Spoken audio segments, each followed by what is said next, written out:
How many of you out there say this several times a week to me directly? Hey, this is my favorite time of the week, talking Miami football, when we got Cam Underwood on the line to do so. So here you go for the next hour, Miami edition number 147 with the man from State of the U. So here he is. So take advantage. Cam, how you doing tonight?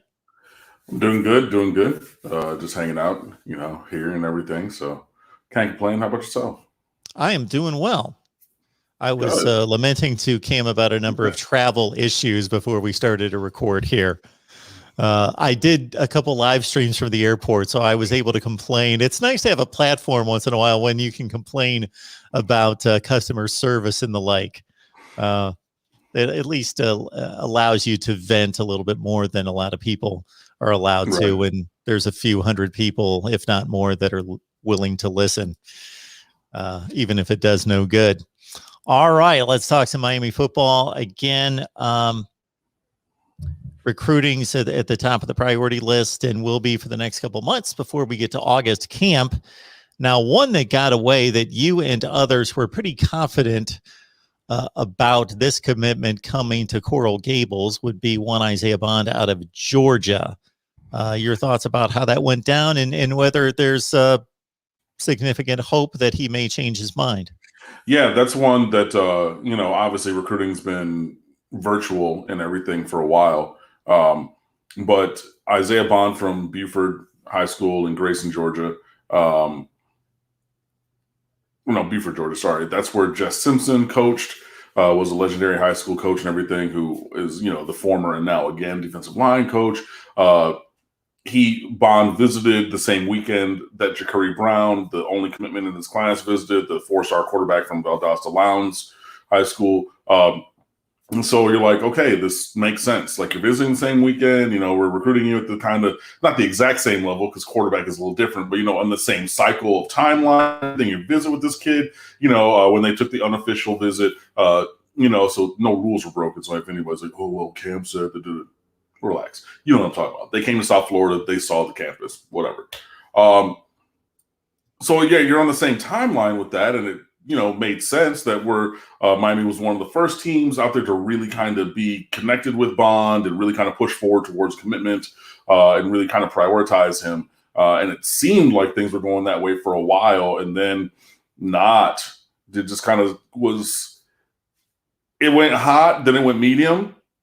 And then, you kind of heard, inklings, hey, well, maybe he wants to go SEC and everything. And then it's just like that team, Florida, from the University of Florida in Gainesville, they kind of got connected and they're starting to push and everything. It's just like, well, he's been talking about orange and blue a lot recently. And then, you have all of the recruiting analysts, local and national and regional, start to say, well, I think Isaiah Bond's more looking that way. And then, once the whispers kind of start getting a little bit louder, it's funny. I've been listening to a lot of stand-up albums recently. So there's that one game where you say that one word soft and then louder and then louder and then louder to embarrass somebody. The game I'm talking about. I'm not gonna, Pen 15, that one. But it kind of got to that point where it started off as a whisper, a little louder, and then it was like, okay, well, Isaiah Bond's gonna, and then he moved up his commitment date to Mother's Day. And that was the real thing. That was just like, oh, okay, this is going in a direction for Miami that was not satisfactory. But I don't necessarily think that we're going to circle back on Bond. He's a guy who's, very fast on the track. He's like a 10.75 in the 100, or maybe a little bit faster than that. And he's like a 4.7 guy. But again, as a high school junior, that's still really, really fast. He can test even faster than that as he continues to grow and develop. But as somebody who was, he's a edge player, edge of the field, I will say, a skill player. So wide receiver, defensive back. Miami's just going to have to look in other directions. And there are options out there for that. But yeah, this seems like if you're counting guys that Miami was after who got away, this would be the first whiff of the cycle. Hopefully there's not too many more that go along with that. But yeah, we're still waiting for Miami recruiting to really start to have positive movement throughout the cycle. We typically can't get to all the comments and questions in the live stream. That is just typical. That I don't know what percentage we get to, but it's nowhere close to all of them. This is an opportunity, with it being a slow news cycle right now and the beginning of the live stream for you to jump in here, leave your comments, your questions for Kim, and make sure that you are heard. So you basically produce the show. Got Paradise Camp coming up here in a few weeks, and we all have expected that the floodgates will be opened. They will proverbially, certainly with on-campus visits being official as of June 1st, but we'll see how the commitments roll after that. So Paradise Camp.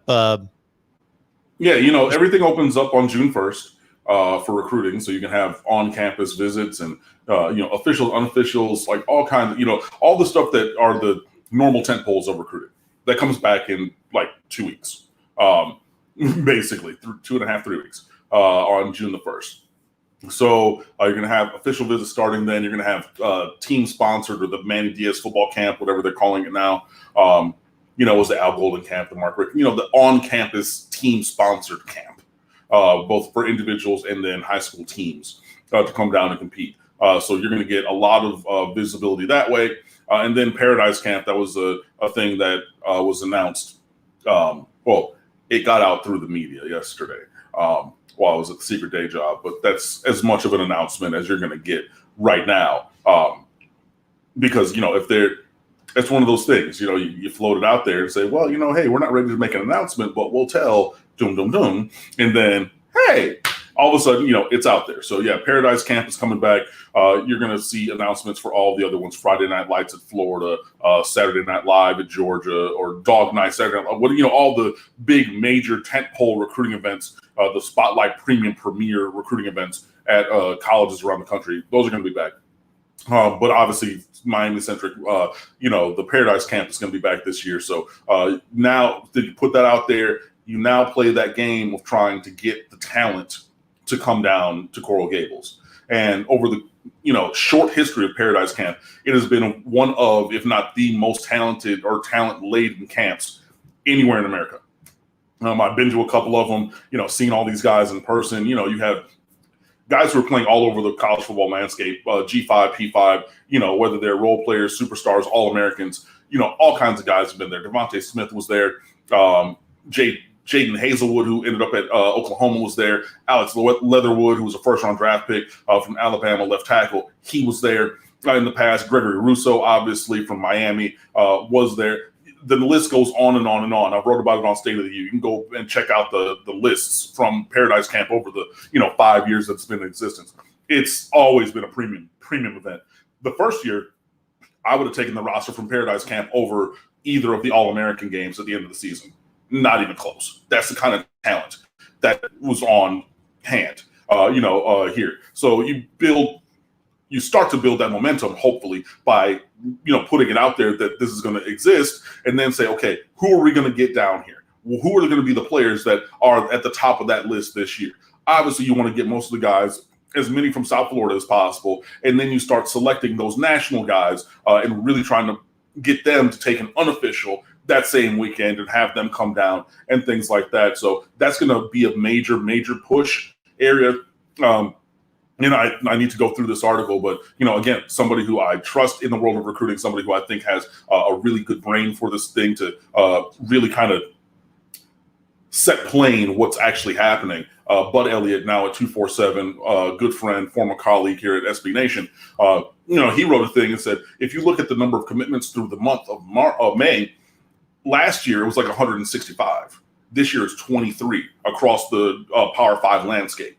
So what you're really seeing is teams are holding back, and they want to see guys on campus in these camps before they throw out the offers. Now, Paradise Camp, Friday Night Lights, Dog Night, whatever they call it at USC, Texas, whatever, you're really going to have premium All-American kind of guys. Those are not the guys you're going to ask about. But these team camps, these individual camps, the ones, usually during the weeks of June, where it's like, okay, a day camp here on Tuesday, a day camp on a Thursday or a Friday.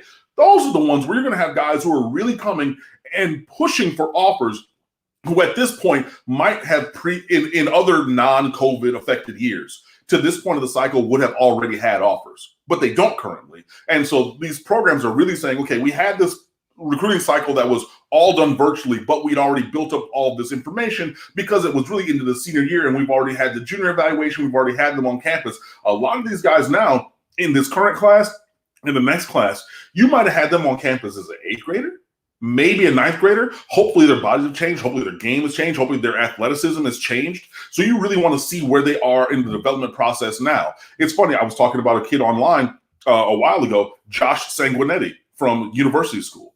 Freshman and sophomore year was a 5-star All-American, thought he was going to be a top 10 player in America. He did not end up being that as a senior recruit. So that is one case that shows, hey, yeah, we even if they had that projection as 13, 14, 15, I want to see where they are now. So along with Paradise Camp, along with all these team camps and everything, this is going to be a huge, huge, huge time for evaluation for all the programs in America, including Miami. So a couple weeks from now on June the 1st, recruiting is really going to pick up for everybody. And for Miami, it needs to because we only have one commit right now. Got our man Nkrumah Brody asking about any chance with the Hallandale trio / squad. Yeah, there's a bunch of kids at Hallandale. I forget all the names right now because I haven't looked at them. But the one who was committed to South Carolina just decommitted 2 days ago.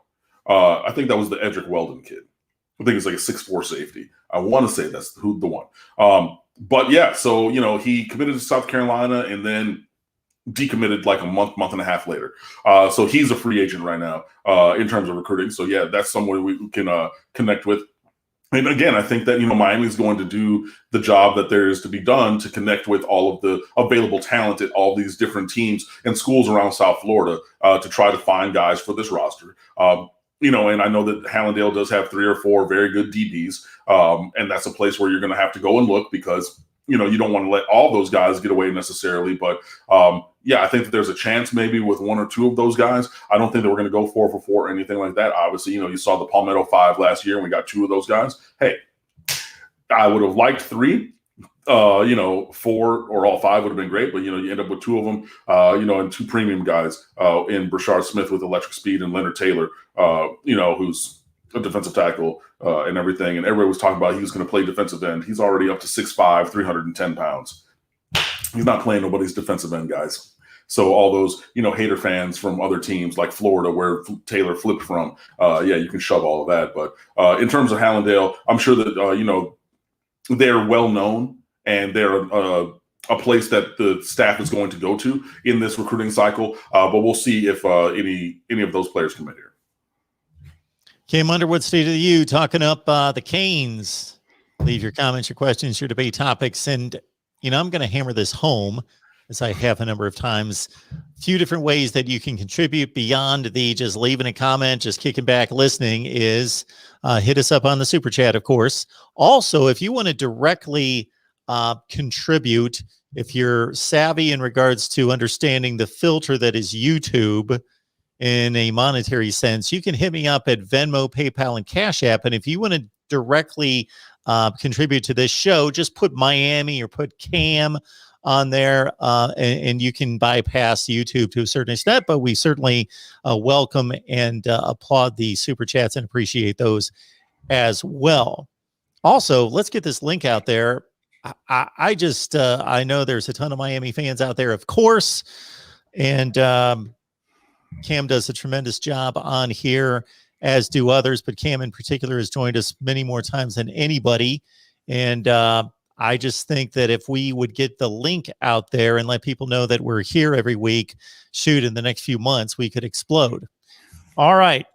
So Jaheim Singletary, man, he's got a lot of single digits in by his name when it comes to position and ranking and national ranking. 2nd-rated player in Florida, number 5 cornerback in the nation, close to a top 10 player in the nation, according to the composite.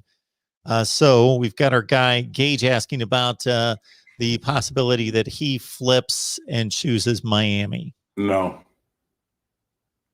I mean, I can give more narrative on that, but, we've had guys who are committed to Miami and then O-State has come down here and then flipped them. You had Johnny Dixon. You had the Marcus Clark kid, the running back who Miami was first on Like nobody else was on him like that. Get him committed. Had a first team all state season. Honorable mention All American as a senior. And then he's just like, yeah, no, cool. I'm going to go up there to that school. And no, I don't see that happening. I would love to be wrong, but Jaheim Singletary, I do not see Miami flipping him at all.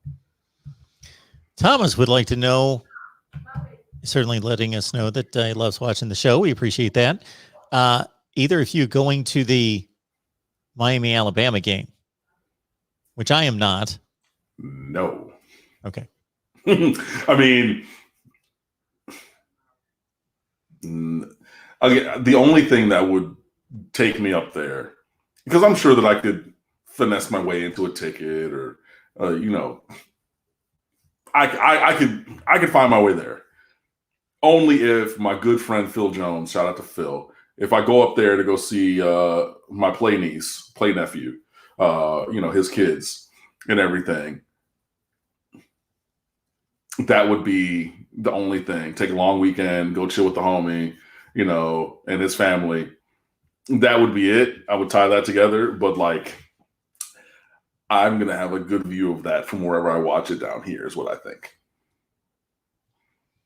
And I'm almost a little once bitten, twice shy, because LSU in Dallas, remember we did the whole thing, had the meet and greet. I went out there way early because my mother lives outside of Dallas. So, I did that whole thing and that whole game. And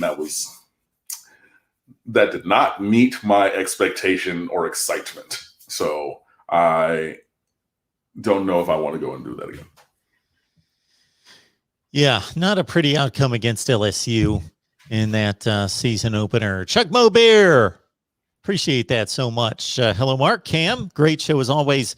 2 shows, 1 day. Great. Smash the like button. You family, let's go Canes. Appreciate that, Chuck Mo Bear, who's always here for us. All right. Alabama, week 1.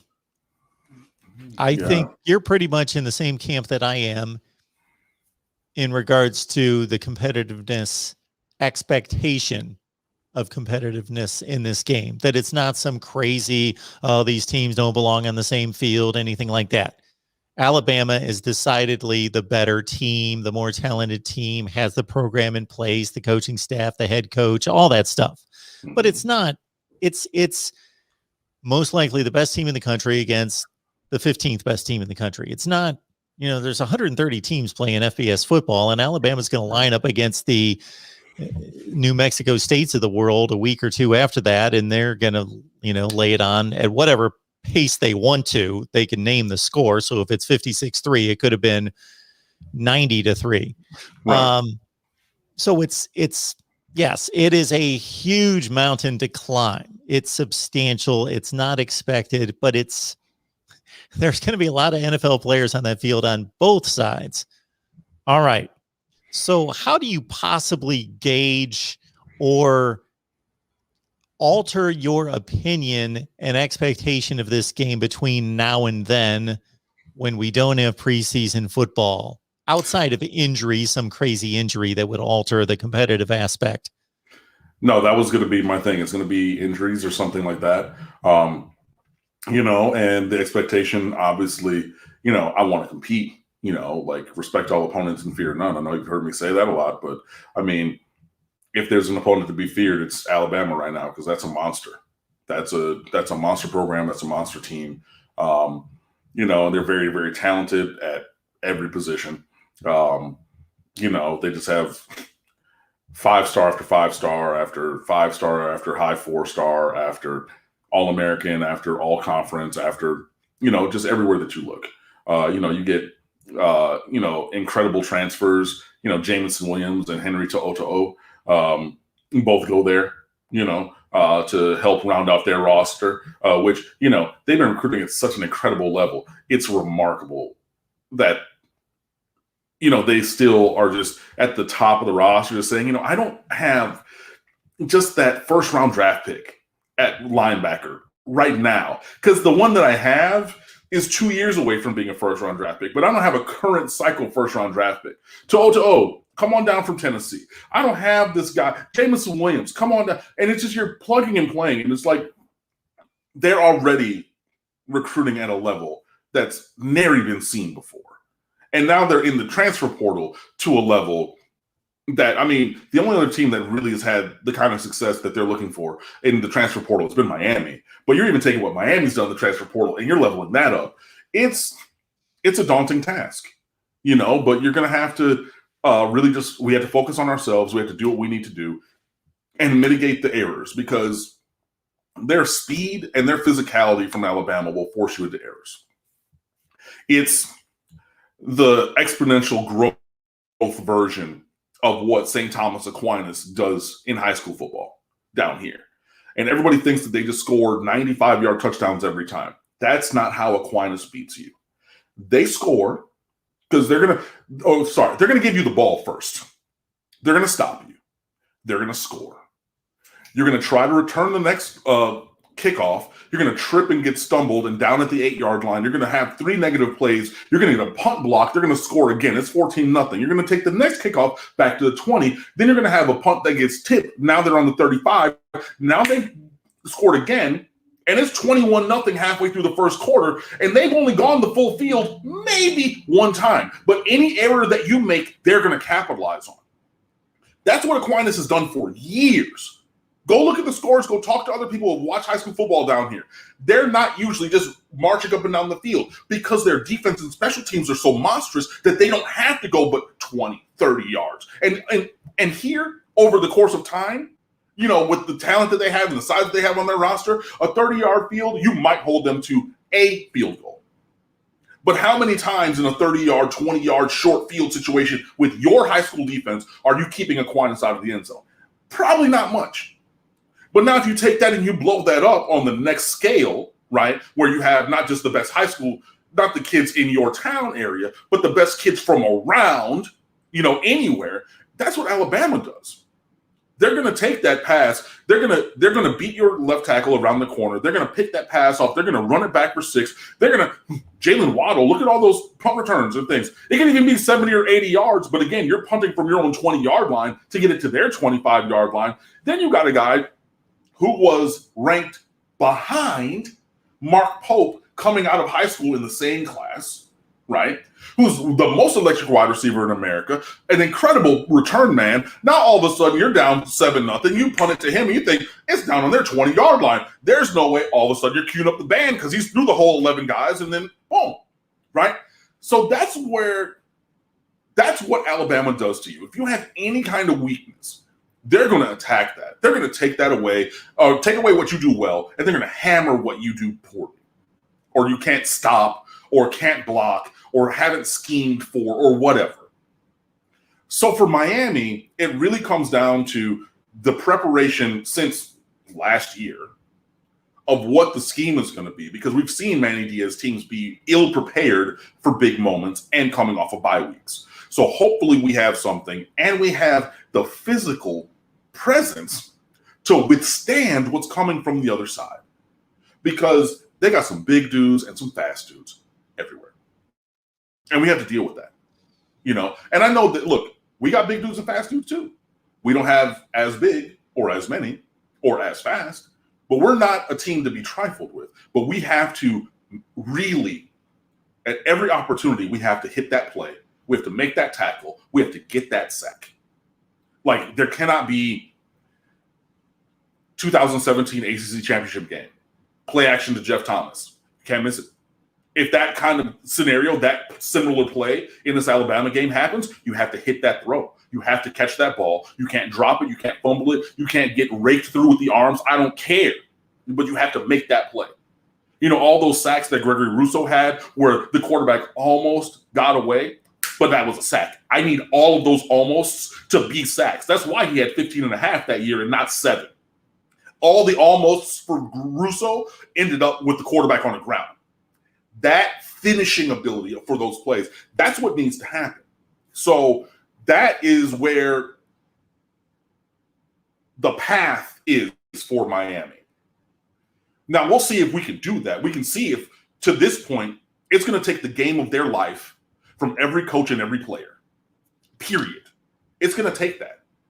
I don't know if Miami has that in them. And I'm interested to see if we can raise the level so that we have that kind of performance. But that's where we have to be pointing. And if it looks like we're not pointing there, it comes back to a conversation we had a couple weeks ago. Are you playing to be competitive, or are you playing not to get blown out? Because if you have that prior scenario, that St. Thomas Aquinas score, stop, special teams score, stop, right? Now it's, do I still go this play action? Do I do this trick play to really, or do we run a stretch play here and slow the tempo down? And it's just a lot of things. And, we're going to see how this team really responds, because if you aspire to be better than what you are, this is a game where you need to find a way to be competitive. And there's teams who have had worse performances in years recently who have been very competitive with Alabama, maybe even through 3 quarters, maybe halfway through the 4th quarter. But we've seen not great teams be competitive. If you want to be a good or a great team, the floor for this performance needs to be competition with Alabama, if not actually stressing them into this 4th quarter and midway and deep into it to be a score or 10 points away with the ball. Something like that, that would be probably best case scenario for me. And I know that I waxed long and poetic on that, but that's kind of where my brain is heading through this summer into the Alabama game. Oh, that's beautiful. My thought is that teams of Alabama's ilk, which right now they're the only one. So for as much as we talk about Clemson, Ohio State, and maybe Georgia, and maybe Oklahoma being the elite, really they're the elite, but Alabama's a cut above. So Alabama played 10 SEC games last year. Ole Miss pushed them more than anybody else. But again, given week, whatever, I think a school and a program like Alabama gets laser focused when the spotlight is on, and maybe they were caught a little bit off guard. I'm not taking anything away from Ole Miss, but it was a tie game with 6 or 7 minutes left. Florida on the scoreboard gave them the best game, but Florida pretty much had to make this mad dash in the 4th quarter to try to catch them, and they were really never threatened. They made a great, valiant effort to get there and technically could have pulled out the win, but it wasn't that kind of 52-46 game that you saw on the scoreboard. Right.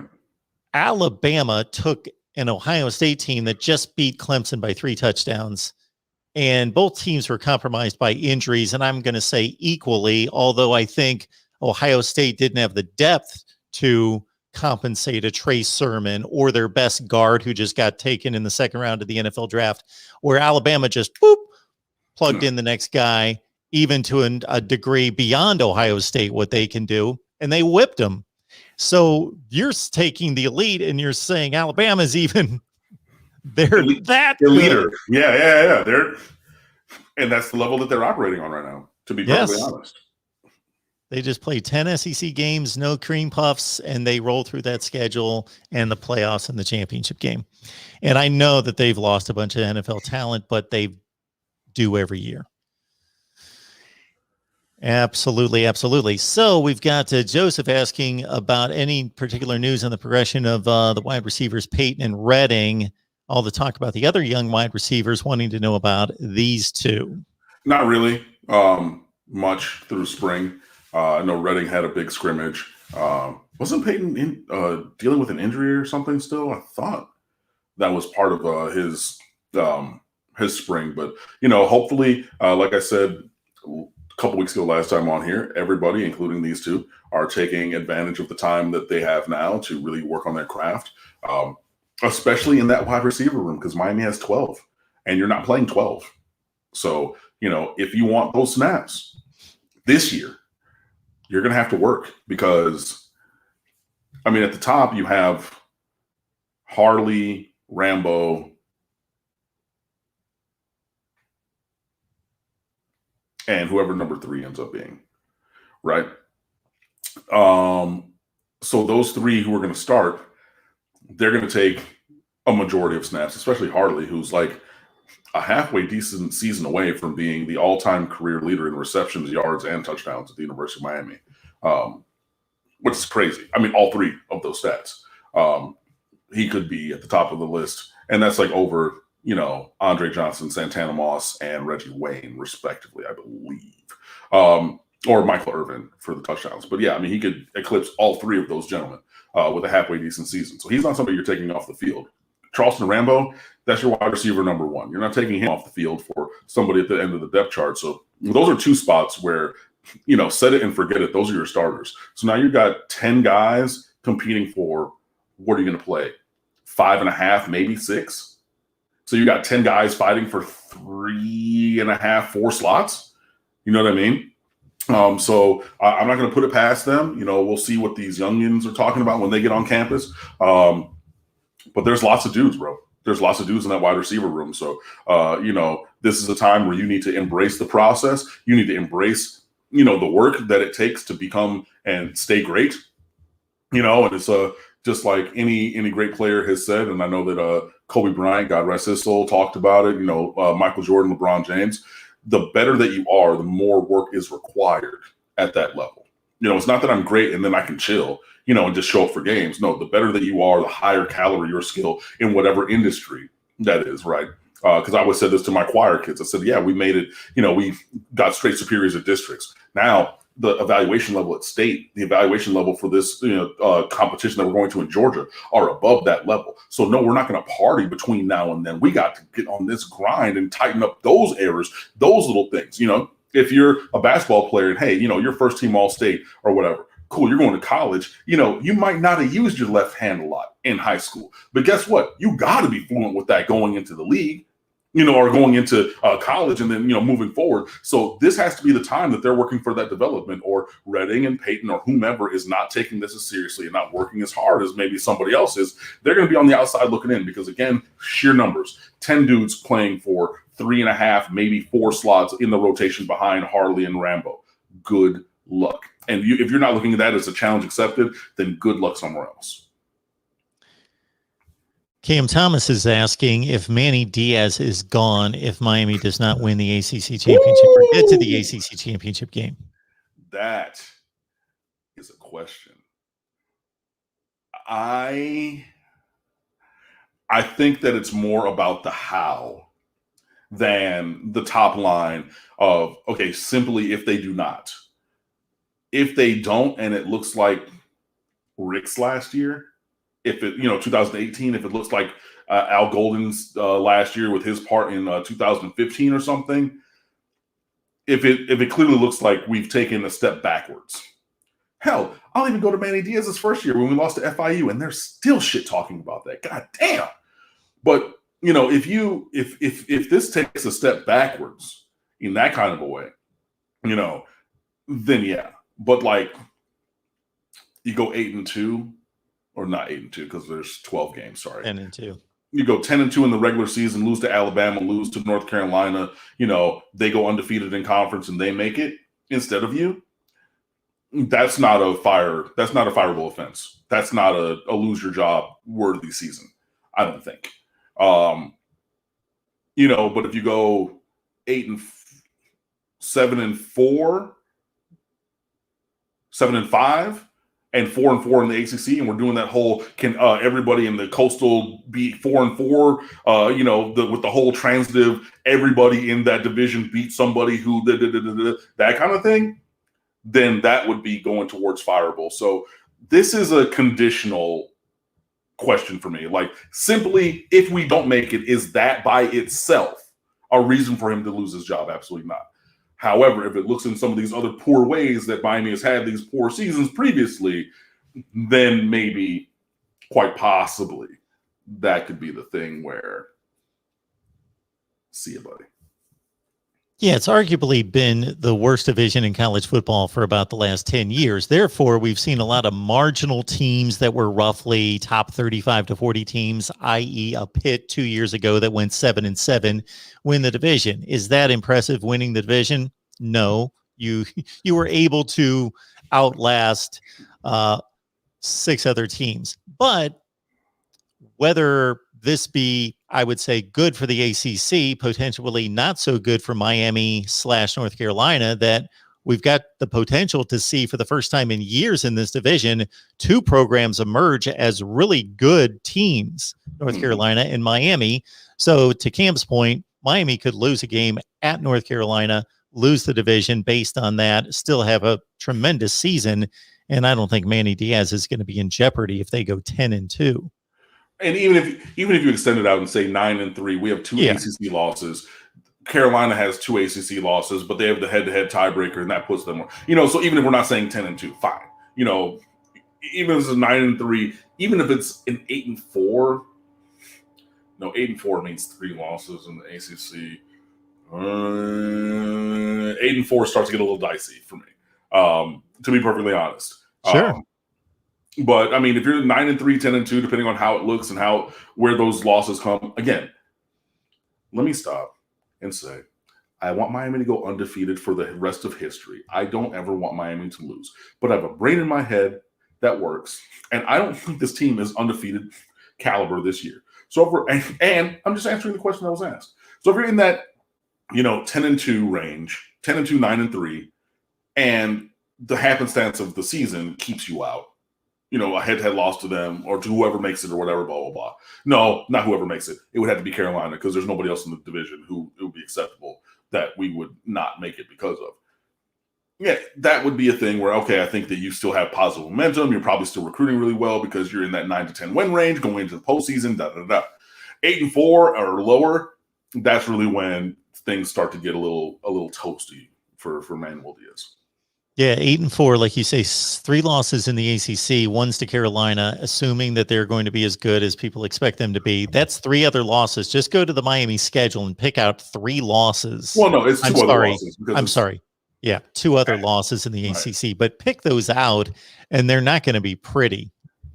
I mean, we can go down the schedule really quickly because I know people are like, okay, well, they're fine.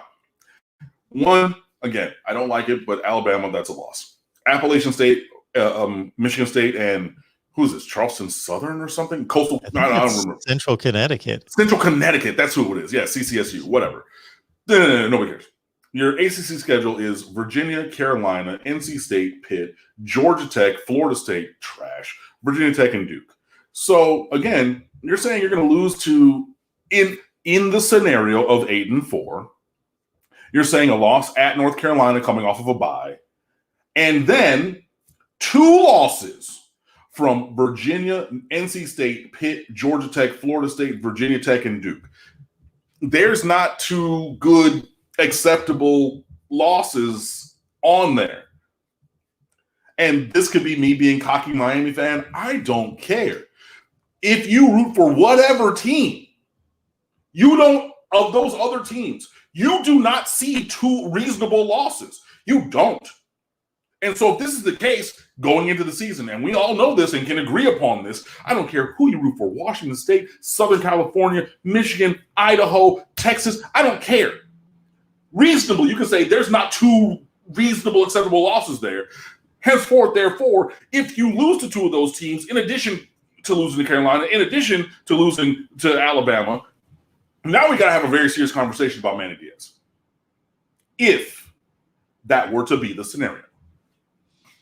Agreed, because in volume, I can look at all those other ACC games, and if you match them up individually, Miami's better than all those teams. But if you take them in bulk and say, okay, that's 7 games or whatever the number is a trip up acceptable?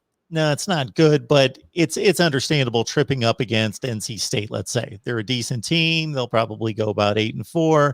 It's understandable. It's not going to be good. It's not going to be acceptable, but it's understandable if that's the only other loss, and then it results in 9-3. Right.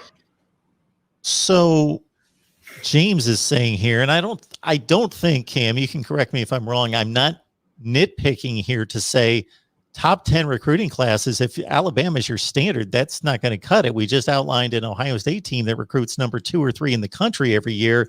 They weren't good enough. And had juniors, redshirt sophomores and juniors from a number 1 class that went to the school in the state south of Michigan.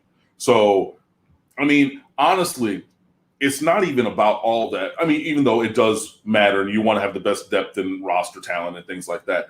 On top of that, you just need guys to play the game of their life, and you need everybody to play the game of their life in the same game. You know what I mean? Like Zion Nelson, who's being talked about as a first-round draft pick, he has to turn into Bryant McKinnon, against Alabama.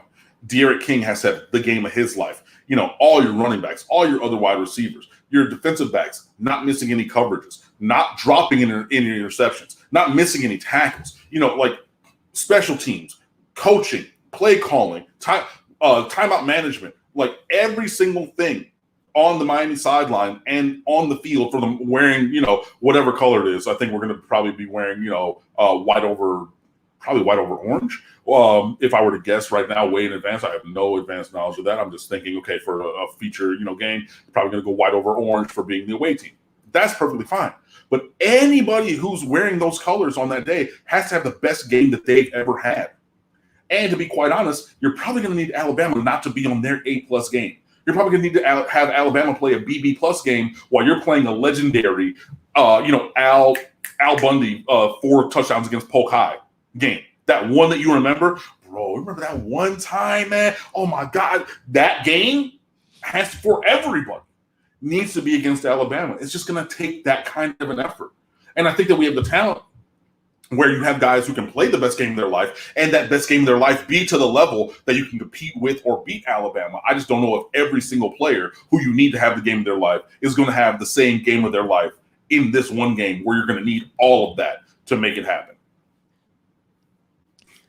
I also have another concern, and it regards the coaching staff and Manny Diaz in particular. Not that I think that they're not a good coaching staff and he's not a good head coach, but he's coaching up against the best. And I think that for as good as Ryan Day and his staff is, I think it showed that they got out-coached in that game. So I just think Nick Saban just always has it buttoned up and ready to go, and he's going to have the entire summer. It's game one to prepare for a worthy opponent. Right. Hurricane Logan, happy to be back. Well, we've missed you, Hurricane. Good to see you too again. What have we missed over the past month, Cam, besides the draft? Well, you've missed the truth, basically. That's what Cam delivers here every week. I do my best. All right. Good stuff. Good stuff. What else we got here in the chat? A lot of people asking about just different versions of the wide receiver question, so we don't need to go to that well. What do we have here? We've got C. John. Okay. Ask him what he thinks a realistic season expectations for Tyrique Stevenson. We have needed a good corner for a while now. Realistic expectations going to be second team ACC or higher. That is, the caliber of this kid. Obviously, he played, he's even started games over at Georgia. He's a big-bodied guy. Again, he's like an antro roll sized guy. Will probably play cornerback, into here and into the league for a couple of years, but his bulk will probably take him into safety further down in his professional career, just like with antro roll. But yeah, I mean, I think the floor for him is going to be second team all ACC. That's very reasonable with his ability and, just the profile of him in the position and, hopefully elevating above that. But that's a very realistic thing. Again, a lot of these guys that we brought into the transfer portal are set it and forget it number one starters, that we've had. We've, the Quincy Roches of the world, the Jalen Phillips after a redshirt year of the world, the Tyrique Kings of the world, the Charleston Rambos. Tyrique Stevenson is of that same ilk. He's your number one cornerback. He's the best corner on the roster, and I need him to play like that. I think he has the ability to play like that, and you're being coached by DeMarcus Van Dyke, who obviously played here and went into the NFL for a while, and then Travaris Robinson, who has a long history of developing players, including the first cornerback taken in this past NFL draft, J.C. Horn from South Carolina. My full expectation is at a minimum, a floor, second team all ACC. Because he's that kind of dude and he needs to play. Like, he was brought here to be that guy. Jose Borregales came in here also and won the award, the only player in the history of the program to be the Lou Groza Award for the best kicker in America. That's the kind of performance I'm looking for from him. And again, the other guys in the transfer portal that Miami has taken on. Now, there have been a few more misses than hits, but those guys at the top of the rotation from the transfer portal, you could stack up Tyrique Stevenson in terms of caliber and production with any of them, and I need him to play that way, and I expect him to play to that level, especially if he's coming home to really, secure the bag and go to the NFL draft either this year or the year after. More likely than not this year. So, you can talk about this being a contract year for him. So, hey, if you're after that contract, you're after that first round draft pick, which could be possible if you play to that level, that's my reasonable expectation.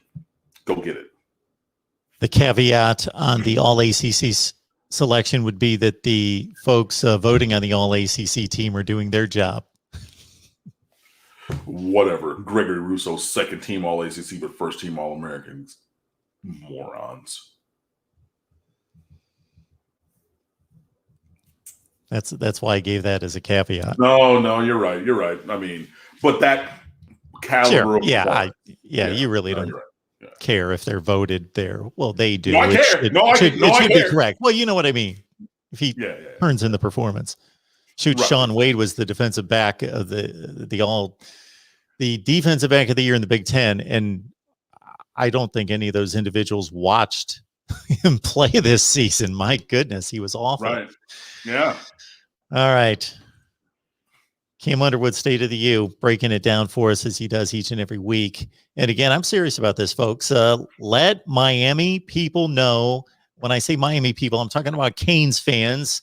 And a lot of you folks are fans of other college football teams. Let them know that we're here. Thursday at 7 o'clock Eastern time is typically the time. We work it out when we can, but typically the time. And we should be able to get a big wave of people in here, and we should be able to grow this. Also, super chats available. Hope you guys appreciate what Cam brings here for over an hour each week, plus the time that we have to take in scheduling this. So it's probably like an hour and a half to 2 hours that he takes in making sure that he delivers Miami content for us here, and of course on State of the U. Yeah. So been a little quiet over there. Was a little more focused on the secret day job for a little bit, but that finally paid off. Bang. Gonna let my fingers do the walking a little bit here, and especially recruiting's picking back up and whatnot, and we have summer coming up, with June and everything. So yeah, what has been Miami's biggest problem when it comes to recruiting cornerbacks? Alabama. I mean, there's okay. I mean that's a little trite, but it's really just getting them on campus and keeping them around, because we've had guys leave. If you look at the Williams kid, Christian Williams, who flipped from Alabama, he left. And then, I mean, just SEC teams in general. I don't think that Mike Rumph was great as a recruiter. I think that his track record in recruiting showed that. And you miss on all the kids from American Heritage that he coached when he was the head coach, and all of them got drafted. That would be Tyson Campbell. That would be Pat Surtain. That would be Tarvarus McFadden. That would be the Wilson brothers, Quincy and not Chad. Chad's the dad. Quincy and the shoe thrower. Marco. There we go. All those dudes went to Heritage. You get 0 of them. You miss out on other guys as well. And I mean, I'm loath usually to call out an individual, but in addition to the chaining circumstances in individual recruitments, I think a big problem was Mike Rumph. And I heard from a couple of people, oh, he's a dog on the trail and Rick is holding him back. And I was really excited when Rick decided to, retire gracefully. And, I was like, okay, we're going to see this dog recruiter that I've heard from multiple people associated in the recruiting world, from other coaches, from other, bloggers and analysts and writers and things like that. And it just was not true. So I would say, it would be Mike Rumph for one. And then just, that's the general. But on top of that, there's so many different individual recruitments that went sideways for different ways. So I'm not going to put it all on him, but I think that his ability to recruit or not was a big portion of that. And then, yeah, just all these other teams coming in and, hey, 3-round, or you can be here for 3 years in the first-round draft pick. And a lot of times when guys went elsewhere, that ended up being true. So that recent track record of success played against Miami as well. So when a question comes to you, like was posed earlier about the recruitment of Singletary, who's committed elsewhere, and you immediately say, no, shut down, it's not happening. Mm-hmm. Where are you getting that from? You don't know the young man personally. I don't, but just like, I don't see that happening. I mean, it's where he's committed. It's when he committed. It's how he committed. You know what I mean? Like there's certain places where you can be like, Jaron Williams, for example, right? When he was committed to Kentucky, 4-star quarterback, he ended up starting, the 2019 season. Jaron Williams. Yeah. I thought you said Jared at first, but go ahead. Yes, I'm with you. When he was committed to Kentucky, there was not a thought in my mind that if we pressed the gas pedal on him, if we really pushed, we couldn't get him, right? And maybe that's hubris, but there's a clear strategy, difference between where Miami as a program is and where Kentucky as a program is. I know people are going to say, hey, Cam, they've had these winning seasons. They've done da-da-da-da-da. You are true. But if you're talking about the brand of college football, if you're talking about the brand of the program, the name brand and anything, Kentucky basketball, oh, yeah. Kentucky football compared to Miami football, miss me with that. So that was a thing where, okay, he committed early and but like I never once considered the fact that he would shut us down because of the strength of the commitment to the program to which he was committed. You commit to O State, though. You got to be in rarefied air if you're going up there and you're flipping a kid from there. Sorry.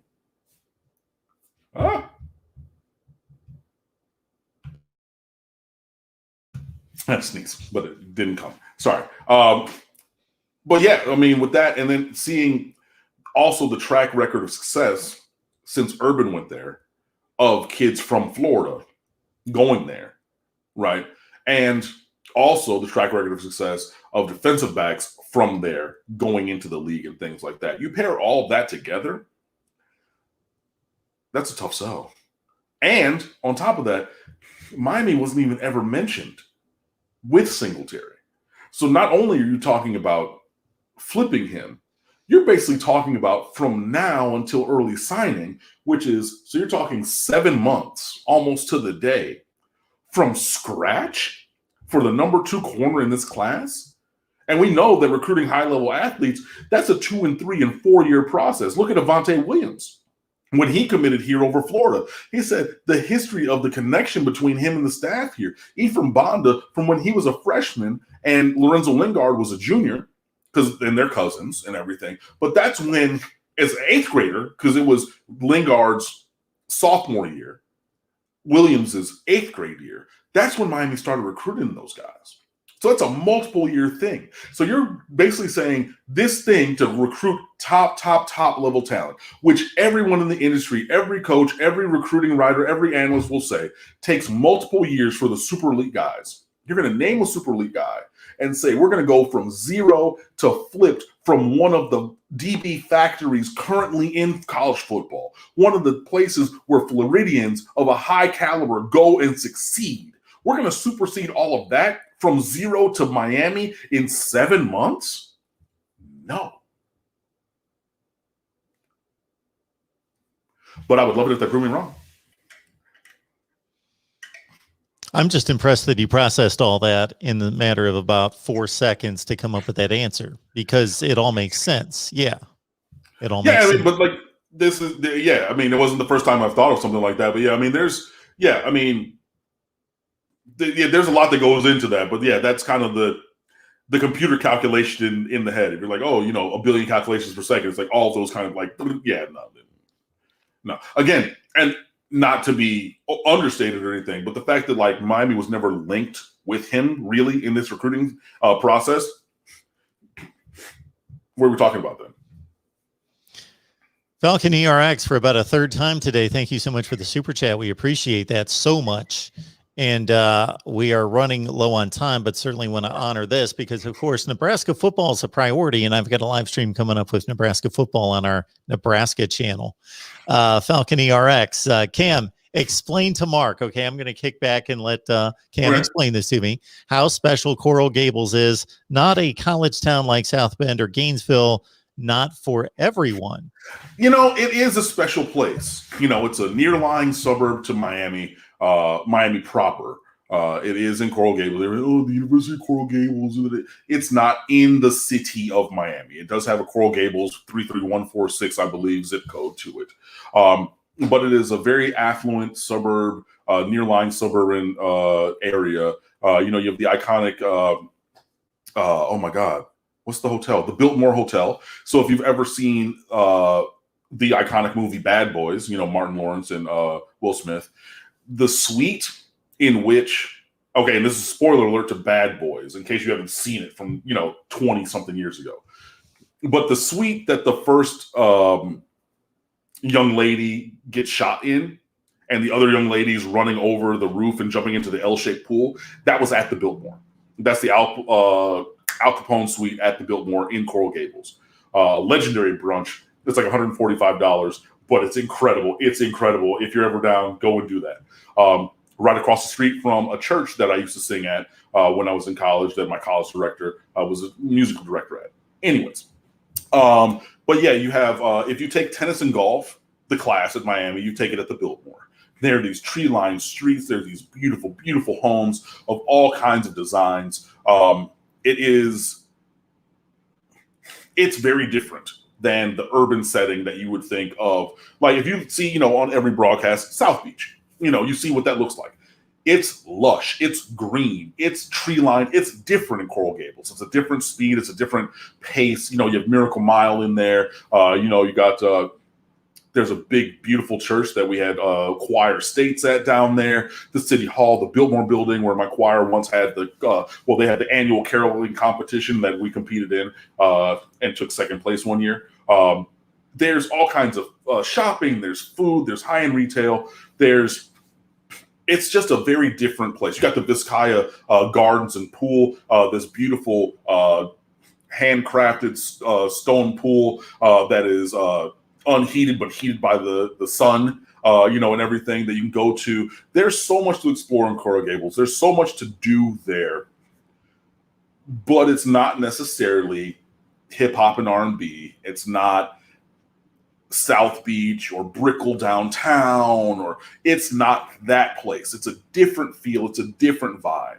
And then the University of Miami is located on the southwestern corner of Coral Gables, right on US 1, Dixie Highway down there, and everything. So it's this little wedged out portion of the city. So when you talk about an on-campus stadium, they've already said they're not going to zone for that. There's no more room for that unless you buy up blocks of these very expensive real estate homes and everything. But again, they're never going to zone for it. They're not going to have the police infrastructure for it. It's a very different kind of a place. So if I can't make a comparison for everywhere, but if you're in Detroit, you're talking Birmingham.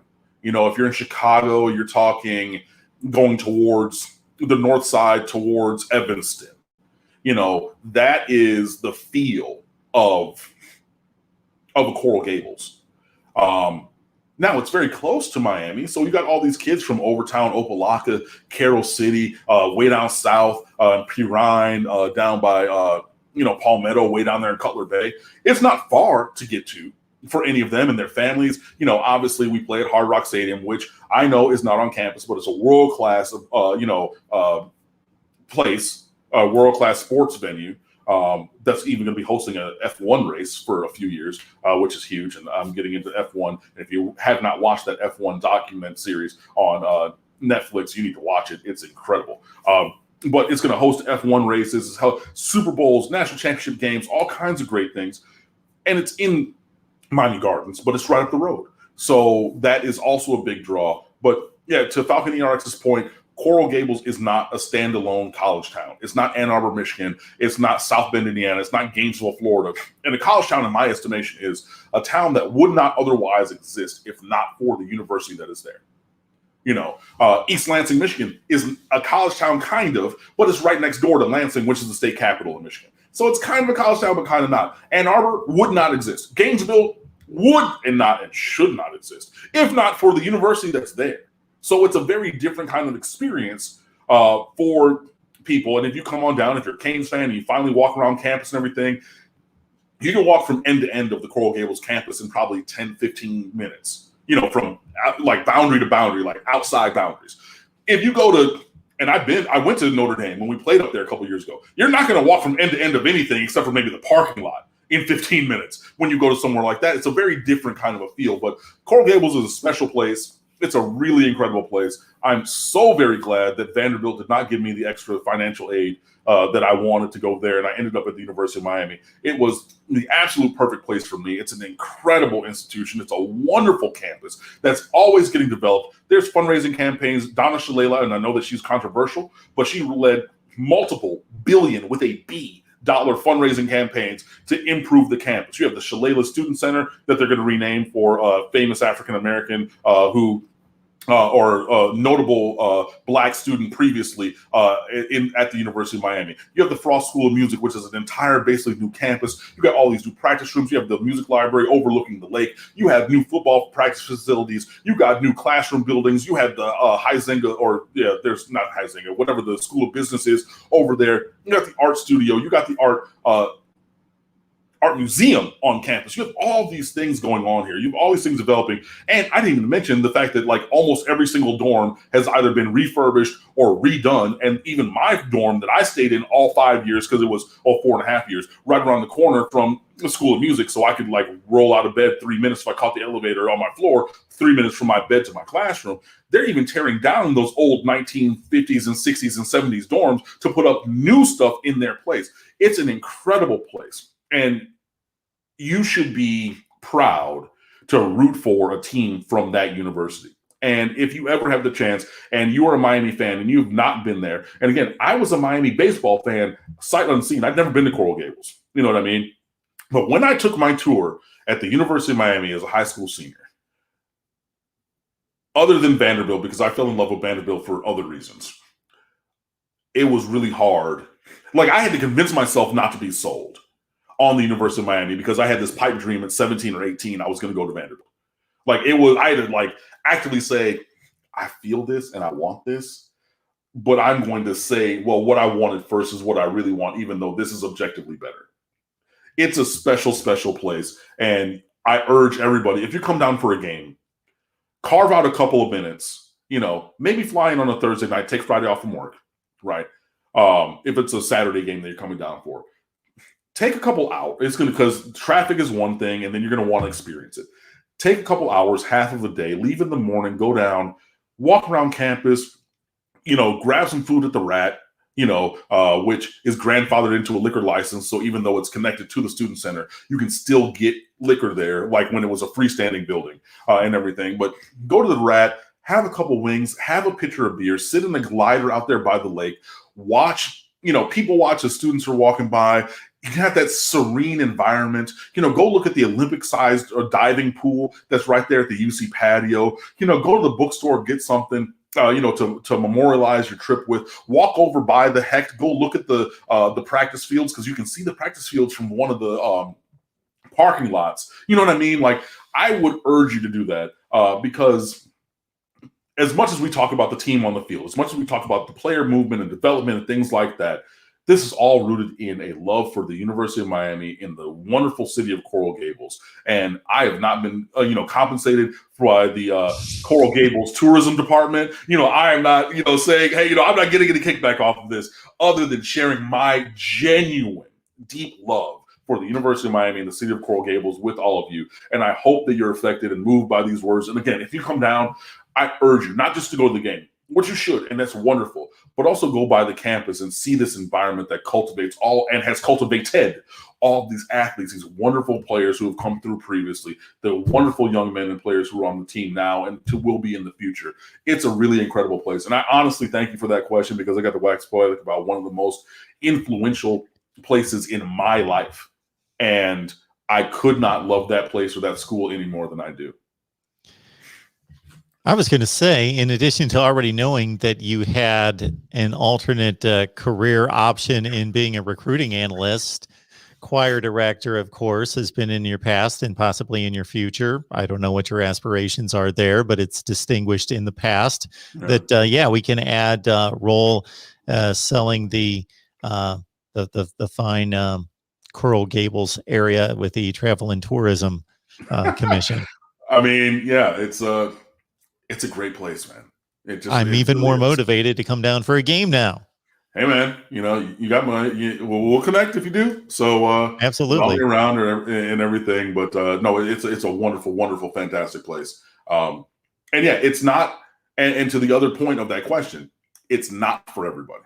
If you're looking for that urban environment, you might want to go to Pitt. Because their stadium is downtown and the school is also an urban school where it's in the city. Like at NYU, they don't have dorms. They live in apartment buildings in New York City because it's like in the city. You know what I mean? So it's a different feel. Everybody doesn't want to have that kind of suburban-ish feel. Now, you're very close to urban life. Downtown Miami, Brickell is right there. I mean, 15 minutes depending on traffic. South Beach is 20 to 2 hours, depending on traffic, who knows? But, all the glitz and glamour of the city of Miami is right there. But, yeah, you're going to be around campus. You're going to be doing those things. So it is not for everybody, but it is a wonderful, wonderful spot. And if you're here and you love the University of Miami, if you love the Miami Hurricanes football program, see if you go to campus, see if you experience all that, and the depth of the love of the Hurricanes football team is not increased by your connection to the campus as you move forward. Sounds like a place I would love, because I want warmth.